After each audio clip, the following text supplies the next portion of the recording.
Okay. Hello friends, I welcome you all on my YouTube channel Rasayan Setu.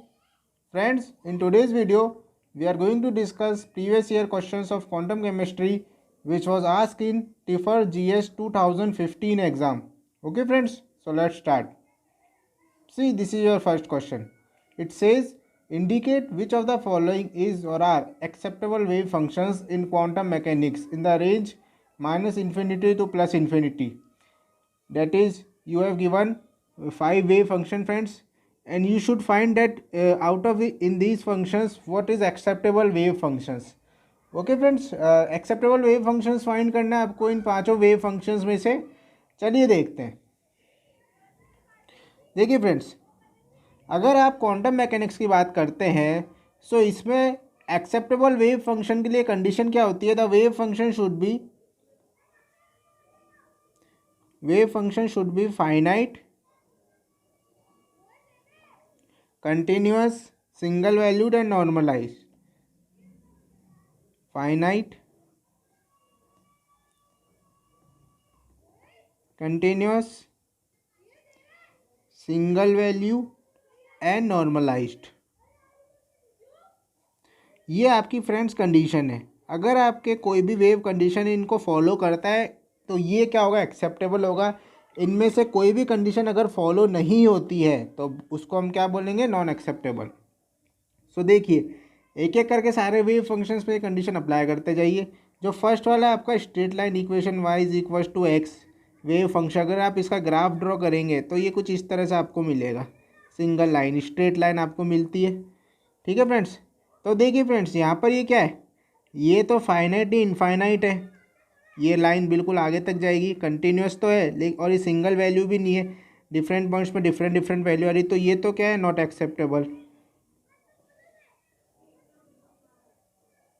Second वाला देखिए आप. Second वाला जो है आपका y is equal to X square. Y is equal to X square देखें तो ये कंडीशन होती है आपकी पैराबोलिक फंक्शन की. पैराबोलिक फंक्शन भी आपका क्या इस तरह से, ये पैराबोलिक फंक्शन भी क्या होता है फ्रेंड्स? आपका इनफाइनाइट होता है. So it is also not acceptable.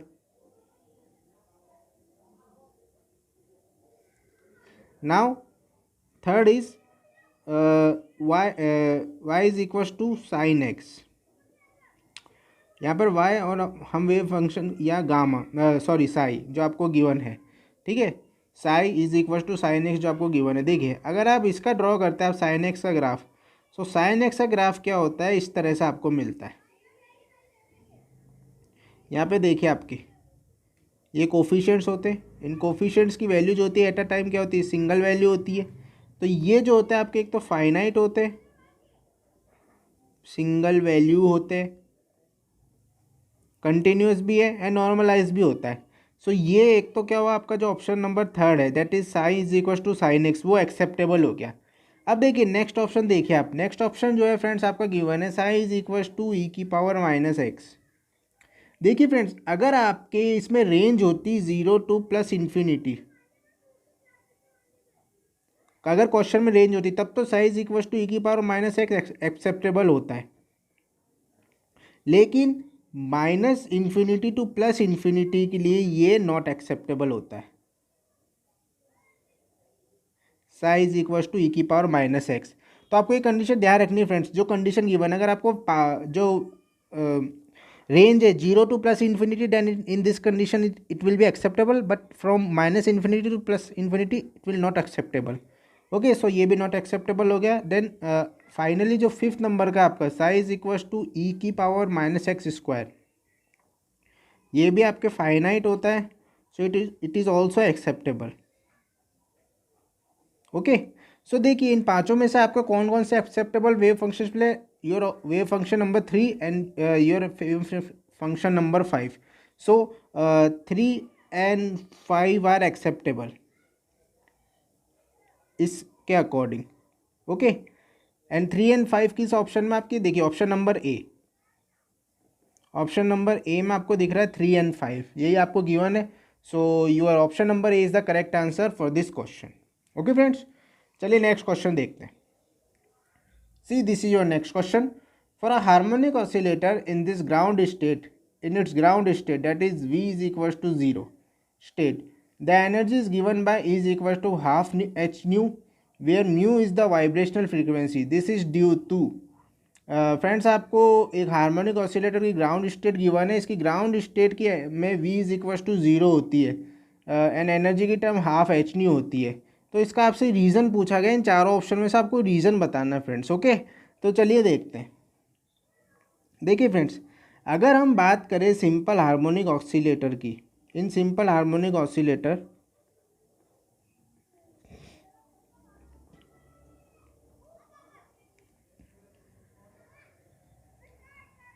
इसकी जो एनर्जी होती है डिस्प्लेसमेंट पर डिपेंड करती है। Energy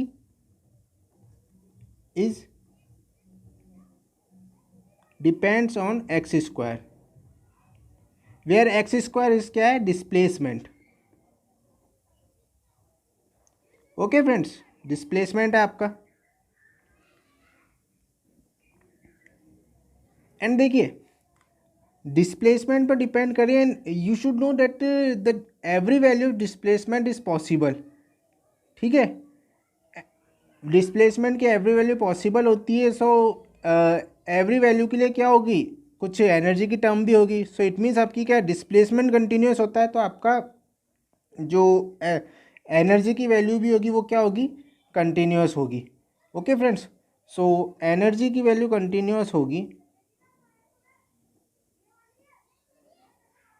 which is equals to your kinetic energy plus potential energy. इसकी जो एनर्जी होती है वो होती है आपकी sum of kinetic energy and potential energy के इक्वल। सो इसके अकॉर्डिंग जो आपका ऑप्शन नंबर सी है वो क्या हो जाएगा, राइट आंसर इस क्वेश्चन का। ओके फ्रेंड्स, दिख रहा है आपको ऑप्शन नंबर सी, सिंपल सा क्वेश्चन है, सिंपल हार्मोनिक ऑक्सीलेटर की कंडीशन है।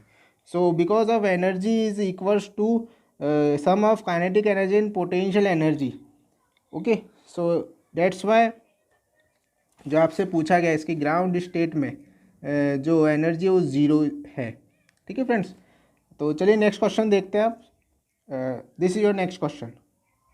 For a particle undergoing quantum tunnelling through a barrier which of the following is not true. The amplitude of particle wave function after passing the barrier decreases with the increase in tunnelling distance. Probability of finding a particle after passing the barrier decreases with increasing in tunneling barrier height. The energy of the particle after crossing the barrier decreases with increase in tunneling. The change in the phase of the particle wave function upon transmission is proportional to the tunneling distance. Friends, आपको quantum mechanical tunnelling के चार statements given है, आपको ये find करना है कि इनमें से कौन सा स्टेटमेंट ट्रू नहीं है। ध्यान रखना फ्रेंड्स, ट्रू नहीं है, ये ध्यान रखना, ये पता करना आपको। ओके, तो चलिए देखते हैं। देखिए फ्रेंड्स, क्वांटम मैकेनिकल टनलिंग में क्या होता है फ्रेंड्स, एक सपोज आप टनल मानते हैं, यह बैरियर होता है, पोटेंशियल बैरियर। इसमें से क्या होता है, कोई एक एम्पलीट्यूड की वेव पास हो रही है आपकी, इस तरह से same amplitude.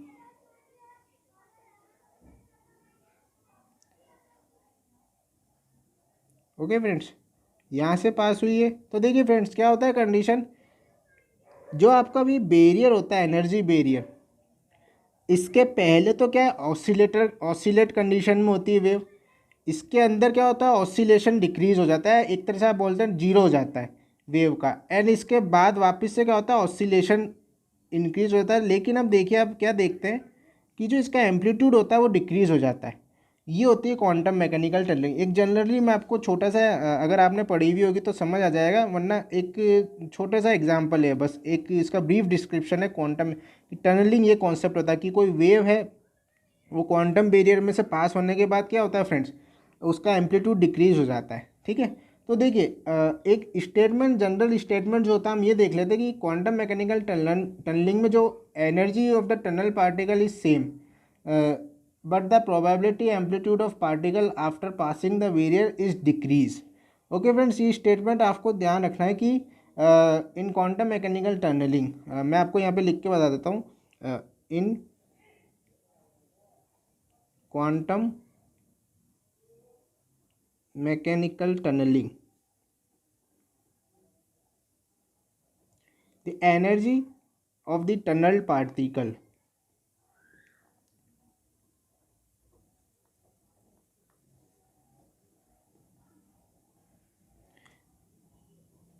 The energy of the tunnel particle is same. किसकी बात कर रहे हैं हम? इसकी। ठीक है friends, is same but the probability amplitude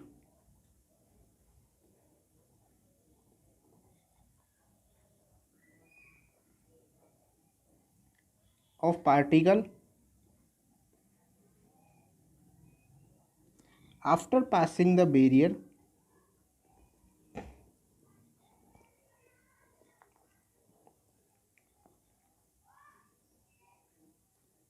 is decreased।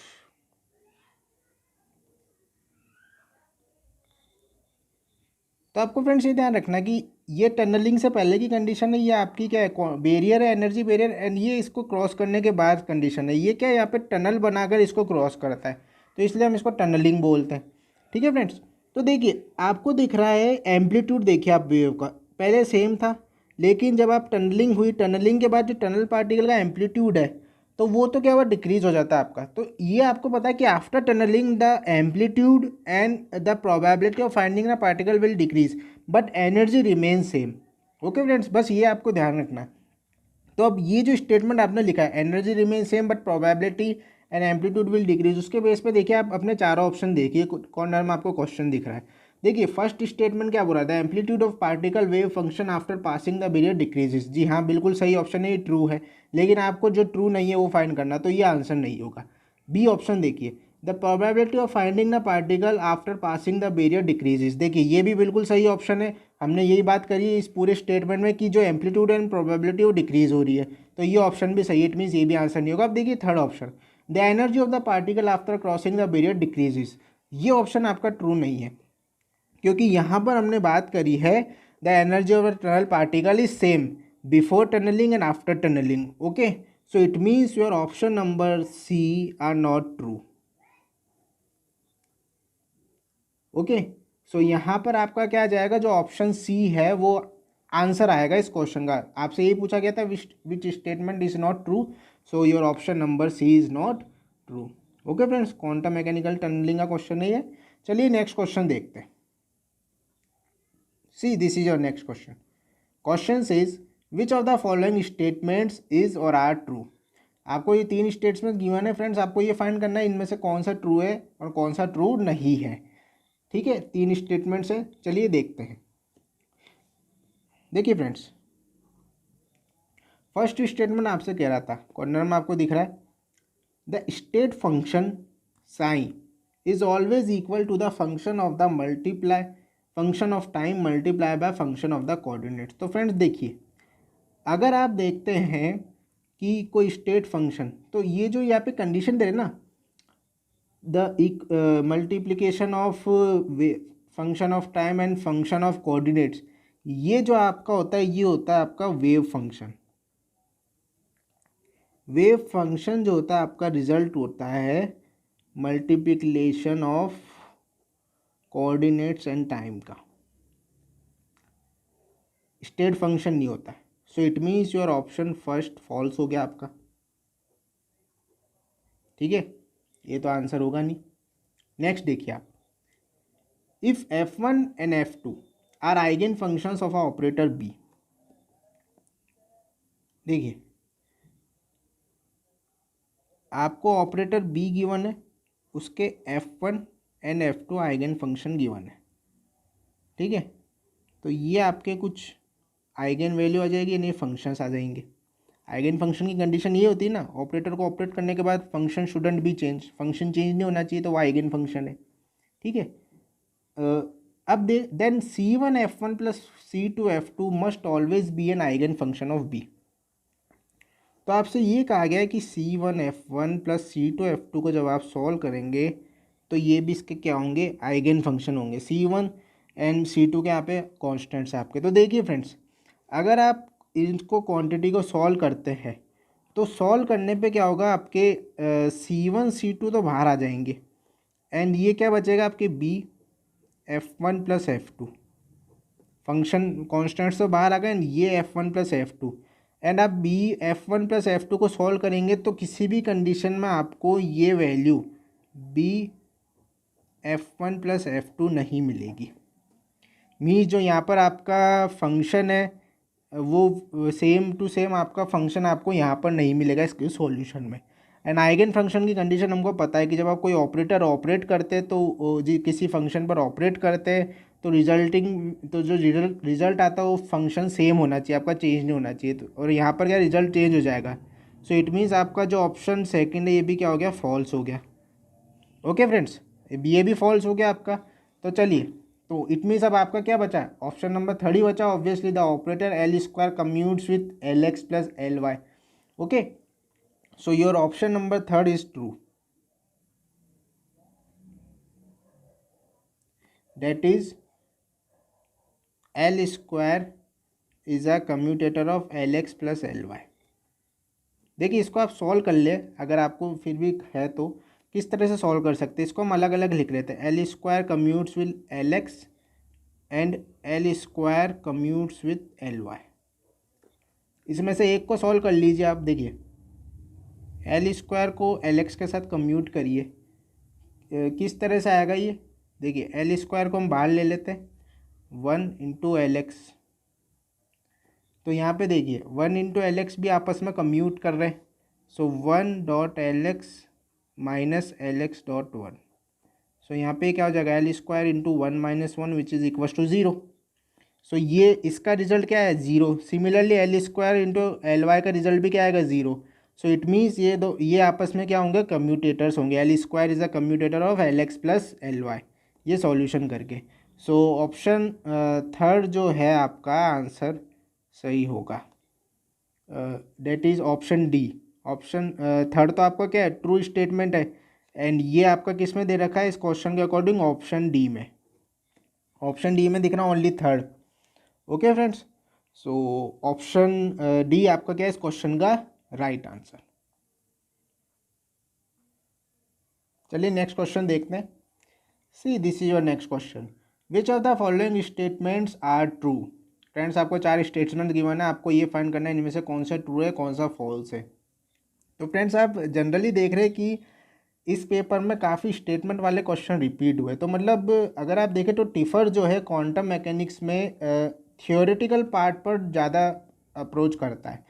So it means अगर आपको क्वांटम अटैम्प्ट करनी हो टिफर में तो थ्योरी पार्ट आप ज़्यादा स्ट्रॉन्ग करके जाए अपना। ओके, अब चलिए इस क्वेश्चन की बात करते हैं। तो 4 स्टेटमेंट्स आपको गिवन है। देखिए एक एक करके स्टेटमेंट्स को पढ़ते जाते हैं हम, उसके अकॉर्डिंग आप बताएंगे कौन सा ट्रू है कौन सा ट्रू नहीं है। फर्स्ट स्टेटमेंट की बात करते हैं। स्टेटमेंट कह रहा है आपसे, for a harmonic oscillator potential the spacing between adjacent energy levels remain constant with increasing the quantum number. Okay friends, तो देखिए फ्रेंड्स जो ये है आपका फर्स्ट स्टेटमेंट ये तो ट्रू है। आपको पता है फ्रेंड जो 1D SHO होता है आपका, उसमें energy level quantize and non degenerate होते हैं। सो इसमें जो स्पेसिंग होती है इसके एडजस्टेंट एनर्जी लेवल्स की वो कांस्टेंट होती है। किसके इक्वल्स होती है, energy spacing is equals to H nu. हम 1D सिंपल हार्मोनिक ऑसिलेटर की बात कर रहे हैं फ्रेंड्स। अगर आपने देखा हो तो जो एनर्जी का फॉर्मूला होता है वो होता है n+1/2h new. And because of यहाँ पे क्या होता है, GI इज इक्वल्स टू 1 होती है। नॉन बिकॉज आपके क्या है क्वांटाइज्ड होते हैं एंड नॉन डीजनरेट होते हैं। नॉन डीजनरेट का मीन जो डीजनरेसी होती है 1 होती है। तो n इज इक्वल्स टू 1 के लिए ये वैल्यू कितनी होती है, half H nu. n is equals to 2 के लिए वैल्यू कितनी होती है, 3/2h nu. And n is equals to 3 के लिए कितनी होती है ये, 5/2h न्यू। ओके फ्रेंड्स, सो देखिए अगर आप n is equals to 1 and n is equals to 2 में गैप देखें तो ये कितना होता है, एच न्यू के बराबर। n इज इक्वल्स टू 2 से n इज इक्वल्स टू 3 में देखें तो ये भी कितना होता है, एच न्यू के इक्वल। तो हो गया आपका statement number 1 true, that is energy spacing between adjacent energy level remain constant. ठीक है, तो इट मीन्स ये तो आपका ट्रू स्टेटमेंट है। अब देखिए next, for a Morse oscillator potential the spacing between adjacent energy level increases with increasing the vibration number.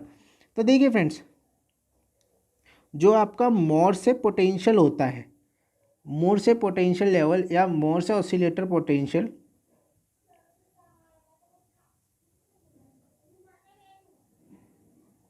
इसमें फ्रेंड्स क्या होता है आपके जो एडजेसेंट एनर्जी लेवल्स की स्पेसिंग होती है वो डिक्रीज़ होती है क्वांटम नंबर इंक्रीज़ होने के साथ साथ।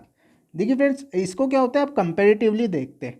इसमें क्या होता है, जैसे अगर आप सिंपल हार्मोनिक ऑक्सीलेटर की बात करें तो उसमें तो एनर्जी लेवल कांस्टेंट है, एन इज इक्वल टू 1 से 2, 2 से 3, 2 3, सब में क्या है, एच न्यू फिक्स है। लेकिन मोर्स पोटेंशियल में क्या होता है, जैसे जैसे आप क्वांटम नंबर इंक्रीज करते हैं, जो इनका एनर्जी स्पेसिंग होती है उसकी वैल्यू क्या होती जाती है, डिक्रीज होती जाती है। तो यहाँ पे हम स्टेटमेंट लिख देते हैं, level in Morse oscillator potential energy spacing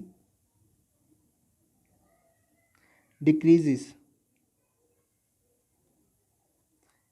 as the quantum number increases। तो यहाँ पे तो हम बात करें डिक्रीज की, लेकिन देखिए जो आपका ऑप्शन सेकंड है वो कह रहा है आपसे level increase, okay, the spacing energy level increase लेकिन डिक्रीज। तो इट मीन जो आपका ऑप्शन नंबर सेकंड है वो क्या हो गया, आपका फॉल्स हो गया। Okay, option second false. अब देखिए third, harmonic oscillator are be use to explain the bond dissociation. तो ये भी फॉल्स होता है फ्रेंड्स, क्योंकि जो बॉन्ड डिसोसिएशन होता है या अगर आप बोले वाइब्रेशन ऑफ मॉलिक्यूल्स, इन दोनों के लिए आपका क्या होता है, मोर्स पोटेंशियल यूज होता है। सो मोर्स पोटेंशियल की और प्रॉपर्टी होती है, द मोर्स ऑसिलेटर और Morse potential can be used for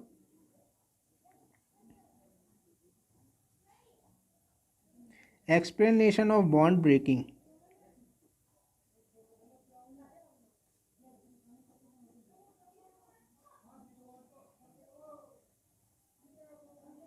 and vibration of molecules।